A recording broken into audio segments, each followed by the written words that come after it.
सुबह 5 बजे रोहित के फोन की घंटी बजी। नींद भरी आंखों को मलते हुए उसने मोबाइल की स्क्रीन की तरफ देखा। पापा का कॉल आ रहा था। हेलो पापा, गुड मॉर्निंग। हेलो बेटा, कैसे हो? ठीक हूँ पापा, इतनी सुबह कॉल, अभी तो मैं उठा भी नहीं। सॉरी बेटा, अभी कहाँ हो तुम? अब पापा, आप जिस हॉस्टल में छोड़ के गए उसी में होऊंगा ना। सॉरी बेटा, सुनो, तुम्हारी मम्मी की तबीयत ठीक नहीं है कल से थोड़ी। तुम घर आ सकते हो अभी? ओ, क्या हुआ मम्मी को? कुछ नहीं बेटा, तुम बस घर आ जाओ। रोहित की जिंदगी का सबसे बुरा दिन था वो दिन सबकी जिंदगी में आता है। जितना लेट आए उतना अच्छा। Someday we will lose our mother और फादर और भैया, दीदी, अंकल, एवरीवन। रोहित को पता भी नहीं था, या कह लो कि उसको कभी पता ही नहीं पड़ने दिया कि उसकी माँ को कैंसर था। और इलाज इसलिए नहीं हो पाया क्योंकि मम्मी पापा ने उसकी पढ़ाई के लिए खुद की जिंदगी से इतना बड़ा कॉम्प्रोमाइज किया। रोहित सॉरी भी नहीं बोल पाया क्योंकि वो अगर मन लगाकर पढ़ता तो एक नॉर्मल स्कूल में भी अच्छे मार्क्स ला सकता था। लेकिन उसके पापा ने ये सोचकर कि कमी उसमें नहीं बल्कि कमी शायद स्कूल में होगी, उसका एडमिशन बहुत महंगी स्कूल में करवा दिया।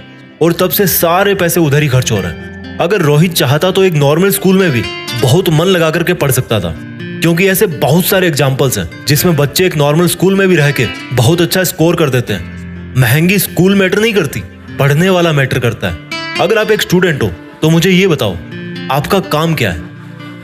क्यों आप घर से दूर जाते हो पढ़ने के लिए? क्यों आपको वहां भेजा जाता है? क्यों आपकी किसी पैसे वाली डिमांड पे कोई क्वेश्चन नहीं करते घर वाले? क्यों? आपसे आज बहुत सारे सवाल पूछने हैं मुझे।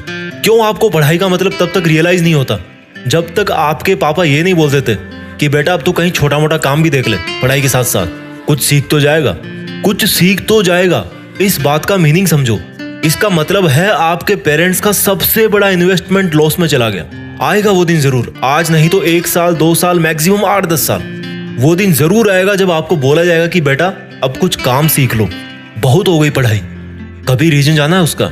आज के टाइम में स्टूडेंट, माफ करना अगर मेरी बात से आप अगर आप सहमत नहीं हो, बट एक बार पूछना किसी भी पेरेंट्स के दिल में झांक करके देखना कि आज के टाइम में एक पढ़ने वाला बच्चा पेरेंट्स के लिए सबसे बड़ी लायबिलिटी है जब तक उसकी पढ़ाई पूरी होके वो पैसे नहीं कमाने लग जाता। आप समझ गए होंगे जिनको लायबिलिटी का मतलब पता है। सिंपल वर्ड्स में जो खर्चे करवाता है। पहले कोई इंसान 25 साल मेहनत करके खुद के पैरों पे खड़ा होता है और अगले 20 साल वो अपने बच्चों के लिए जीता है। और जब आपके पेरेंट्स 45 के हो जाएंगे या अभी हो चुके होंगे और तब उनको पता लगता है कि आपका तो पढ़ने का मन ही नहीं करता, कुछ करने का मन ही नहीं करता, कुछ जोश ही नहीं आपके मन में, तो उनको कितना बुरा लगेगा, कितना भारी दिल होगा उस दिन आपका और आपके घर वालों का, जब घर की फाइनेंशियल सिचुएशन पूरी तरह से खराब हो चुकी होगी और आपके पास मोबाइल के नोटिफिकेशन की जगह रियल लाइफ वाला नोटिफिकेशन आएगा कि insufficient knowledge, search for jobs. सवाल पूछने हैं मुझे आज आपसे, आपने कितनी बार देखा अपने पेरेंट्स को उनके खुद के लिए शॉपिंग करने जाते हुए? आपने कितनी बार पूछा है आज तक अपनी मम्मी से कि मम्मी आपका कभी घर से बाहर जाने का, घूमने फिरने का मन नहीं करता? पूछना भी मत मेरे दोस्त, दुख होगा उनको। वो भी फंस चुके हैं, वो अब सोचना भी नहीं चाहते इन सब के बारे में। आप पूछोगे तो वो उसके बारे में सोचेंगे जो वो करना तो चाहते हैं लेकिन कर नहीं पाते, और ना ही उसके बारे में सोचना चाहते हैं। इसलिए मत पूछना उनकी ख्वाहिशों के बारे में, उनको हर्ट होगा।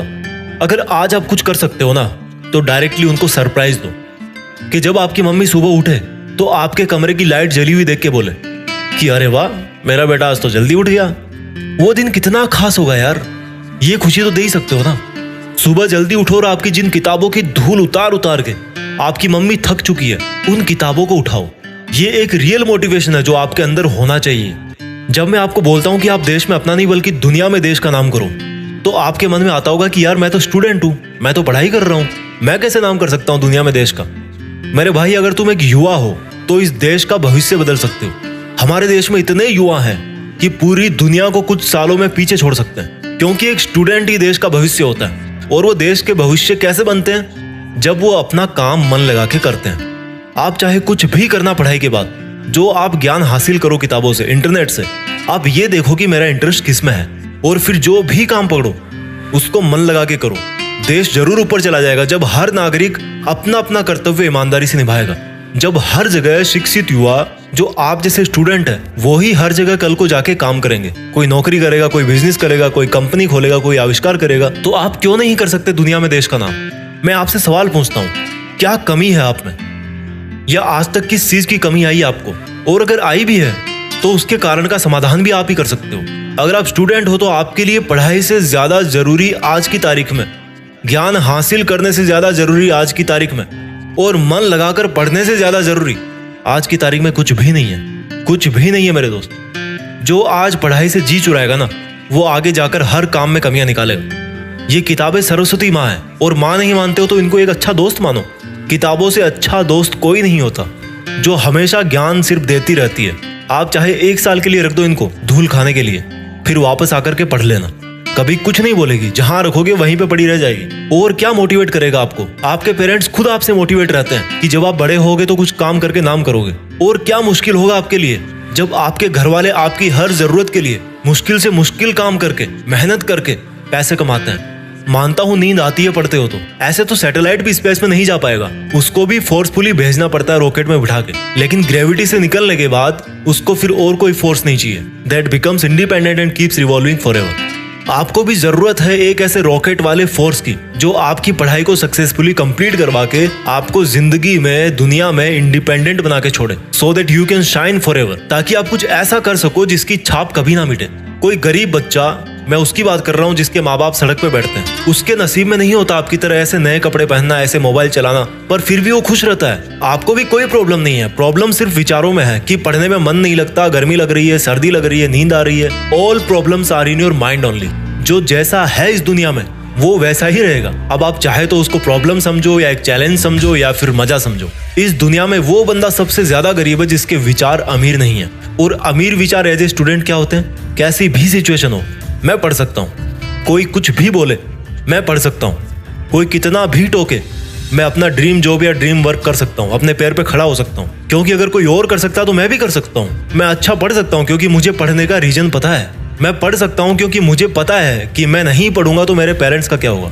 मैं पढ़ सकता हूँ क्योंकि एक विद्यार्थी होने के नाते यही मेरा धर्म है, कर्म है, सब कुछ है। अगर आप पढ़ने के इच्छुक नहीं है, नॉलेज गेन करने के इच्छुक नहीं है, तो आपकी हेल्प करने का इच्छुक भी कोई नहीं होगा फ्यूचर में। और अगर आज आप अपने आप को पढ़ने से, नॉलेज हासिल करने से नहीं रोकते, तो इस दुनिया में फिर आपको कोई नहीं है रोकने वाला। आप किसी और के लिए नहीं पढ़ रहे हो, आप केवल अपने लिए पढ़ रहे हो। आपको आगे बढ़ाने वाला और रोकने वाला आपके अलावा और कोई नहीं है। कोई भी नहीं है माई का लाल इस दुनिया में जो आपको आगे बढ़ने से रोक दे। अगर आप अपनी जगह सही हो और अपना काम ईमानदारी से कर रहे हो तो अपनी पढ़ाई मन लगा के करो।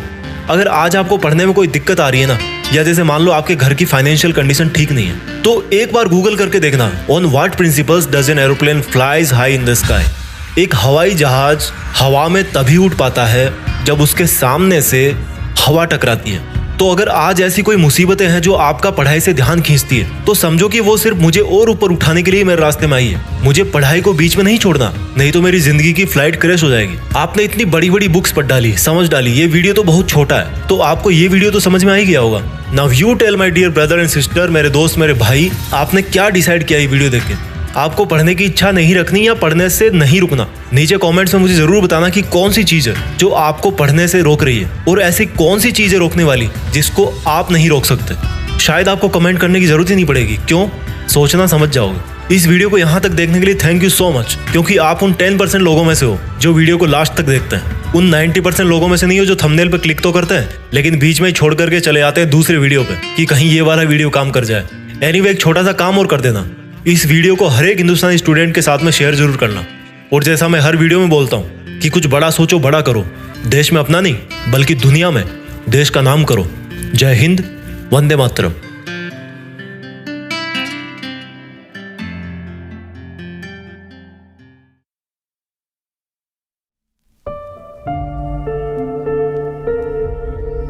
जीत फिक्स।